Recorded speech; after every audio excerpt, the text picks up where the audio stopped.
ଆମ ବୁରିଙ୍ଗି ଆଣିକିରି ଦିପହରେ ଗୋଟାକ ବେଳକୁ ବାଡେଇ ଦେଲା ଖୁଣ୍ଟେରେ।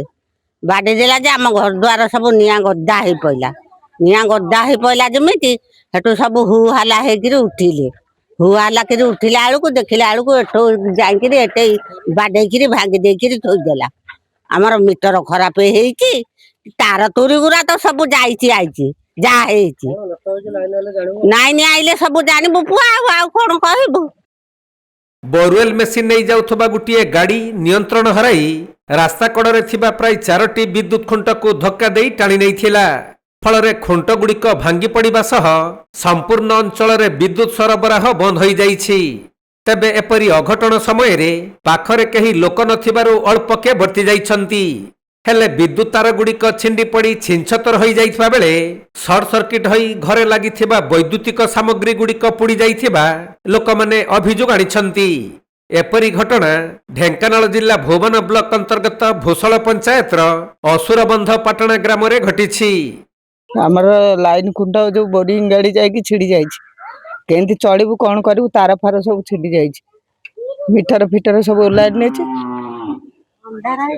ଆମେ ଅନ୍ଧାରରେ କେମିତି ଚଳିବୁ, ଅତି ଶୀଘ୍ର ଲାଇନ ଆମକୁ ଦିଅନ୍ତୁ। ପାଣି ବି ଆସିବନି, ଅସୁବିଧା ହବ। ତେବେ ଜଣେ ବ୍ୟକ୍ତିଙ୍କ ଘରର ବୋରୱେଲ ଖୋଳା କାମ ସାରି ଗାଡ଼ି ଯୋଗେ ଫେରୁଥିଲା ବୋରୱେଲ ମେସିନ୍। ଆଉ ଗ୍ରାମ ରାସ୍ତାରେ ନିୟନ୍ତ୍ରଣ ହରାଇ ରାସ୍ତା କଡ଼ରେ ଥିବା ପ୍ରାୟ 4ଟି ବିଦ୍ୟୁତ ଖୁଣ୍ଟକୁ ଧକ୍କା ଦେଇ ଟାଣି ନେବା ଫଳରେ ସେହି ଅଞ୍ଚଳରେ ବିଦ୍ୟୁତ ସରବରାହ ବନ୍ଦ ହୋଇଯାଇଛି।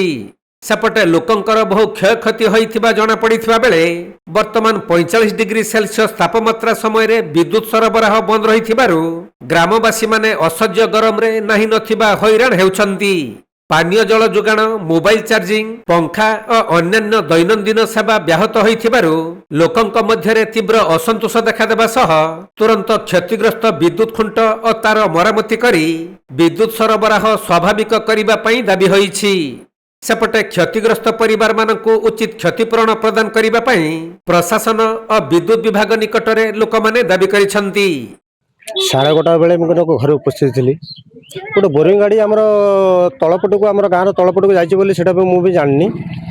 କାହିଁକି ନା ଗାଡ଼ିଟା ଯେତେବେଳେ ପାସ୍ କଲା ସେପଟ ଯେତେବେଳେ ଘରୁ ମୁଁ ଜାଣିଲି, ଘର ଆମର ମିଟର ପାଖରୁ ଧରିକିନା ଭାଡ଼ବାଡ଼ିକି ପୁରା ନିଆଁ ଧରିକିନା ପୁରା ଯେତେବେଳେ ଭାଡ଼ବାଡ଼ିକି ନିଆଁ ବାହାରିଲା, ଛୁଆ ଆମର ଧରିକି ନିଆଁ କ'ଣ ପାଇଁ ବାହାରୁଛି ବୋଲି ଛୁଆଠୁ ପଦାକୁ ଆସିଲେ। ପଦାକୁ ଆସିବା ଭିତରେ ଦେଖିଲେ ଯେ ଆମର ପୋଲ୍ ଗୋଟେ ବୋରିଂ ଗାଡ଼ି ପୁରା ଟାଣିକିନା ଧରିକିନା ପୋଲ୍ ପୁରା ଗଳି ପଡ଼ିଲାଣି। ଗୋଟେ ମୋତେ ଡାକିଲେ ବୋରିଂ ଗାଡ଼ି ଗୋଟେ ଆସିକି ଆମର ପୋଲ୍ ସବୁ ତଳେ ପଡ଼ିଗଲାଣି, ନିଆଁ କିନ୍ତୁ ଆମର କୋଠାଟ ପାଖରୁ ପୁରା ଭାଗ ଭାଗକୁ ନିଆଁ ବାହାରୁଛି।